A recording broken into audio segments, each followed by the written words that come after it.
Ukraine ಮತ್ತು Russia ನಡುವೆ ಉದ್ವಿಗ್ನತೆ ಹೆಚ್ಚುತ್ತಿದೆ.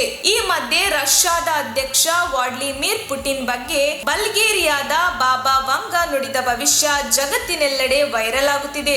26 ವರ್ಷಗಳ ಹಿಂದೆ ಇಹಲೋಕ ತ್ಯಜಿಸಿದ ಬಾಬಾ ವಂಗಾ ಈಗಲೂ ಹಲವಾರು ವಿಚಾರಗಳಿಂದ ಹೆಸರುವಾಸಿಯಾಗಿದ್ದಾರೆ. ಕಣ್ಣು ಕಾಣದೆ ಕುರುಡಿಯಾಗಿದ್ದ ಆಕೆ ನುಡಿದ ಹಲವು ಭವಿಷ್ಯವಾಣಿಗಳು ಸತ್ಯವಾಗಿದೆ ಎಂದು ಹೇಳಲಾಗುತ್ತದೆ. ಈ ಸಂದರ್ಭದಲ್ಲಿ ಆಕೆ ರಷ್ಯಾ ಹಾಗೂ ಅದರ ಮುಖ್ಯಸ್ಥನ ಬಗ್ಗೆ ನುಡಿದ ಮಾತುಗಳು ಸತ್ಯವಾಗುತ್ತಿದೆ ಎಂಬುದು ಹಲವರ ಅಭಿಪ್ರಾಯ. ಹಲವಾರು ಮಾಧ್ಯಮ ವರದಿಗಳ ಪ್ರಕಾರ ಹಿಂದೆ ಬಾಬಾ ವಂಗಾ ಬರಹಗಾರ ವ್ಯಾಲೆಂಟಿನ್ ಸಿಡೋರೋವ್ಗೆ ರಷ್ಯಾ ವಿಶ್ವದ ಅಧಿಪತಿ ಆಗಲಿದೆ ಮತ್ತು ಯುರೋಪ್ ಪಾಳುಭೂಮಿ ಆಗಲಿದೆ ಎಂದು ಹೇಳಿದ್ದರಂತೆ. ಎಲ್ಲವೂ ಮಂಜುಗಡ್ಡೆಯಂತೆಯೇ ಕರಗುತ್ತದೆ, ಒಬ್ಬರು ಮಾತ್ರ ಗಟ್ಟಿಯಾಗಿ ಉಳಿಯುತ್ತಾರೆ, ಅದು ವ್ಲಾಡಿಮಿರ್ನ ಘನತೆ, ರಷ್ಯಾದ ವೈಭವ ಎಂದು 1979ರಲ್ಲಿ ಬಾಬಾ ವಂಗಾ ಹೇಳಿದ್ದರು.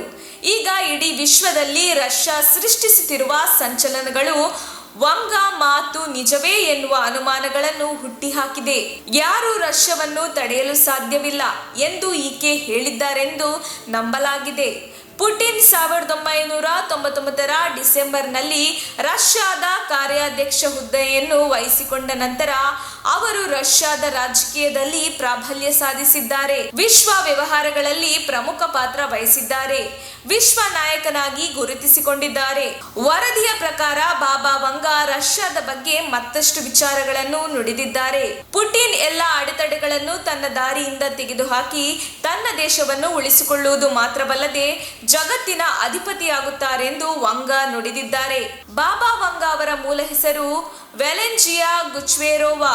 ಈಕೆ ತನ್ನ 12ನೇ ವಯಸ್ಸಿನಲ್ಲಿ ದೃಷ್ಟಿ ಕಳೆದುಕೊಂಡರು. ಅದೇ ಸಮಯದಲ್ಲಿ ಈಕೆಗೆ ಭವಿಷ್ಯವನ್ನು ನೋಡುವ ಉಡುಗೊರೆಯನ್ನು ದೇವರು ನೀಡಿದ್ದೆ ಎಂದು ಹೇಳಿಕೊಂಡಿದ್ದಾರೆ. ಸೋವಿಯತ್ ಒಕ್ಕೂಟದ ವಿಸರ್ಜನೆ 2001 9/11 ದಾಳಿ, ರಾಜಕುಮಾರಿ ಡಯಾನಾ ಸಾವು ಮತ್ತು ಚೆರ್ನೋಬಿಲ್ ದುರಂತದ ಬಗ್ಗೆ ಆಕೆ ನುಡಿದಿದ್ದ ಭವಿಷ್ಯವಾಣಿ ನಿಜವಾಗಿದೆ.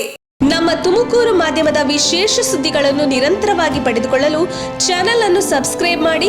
ಕ್ಷಣ ಕ್ಷಣದ ಸುದ್ದಿಗಳಿಗಾಗಿ www.nammathumakuru.com ಗೆ ಭೇಟಿ ನೀಡಿ.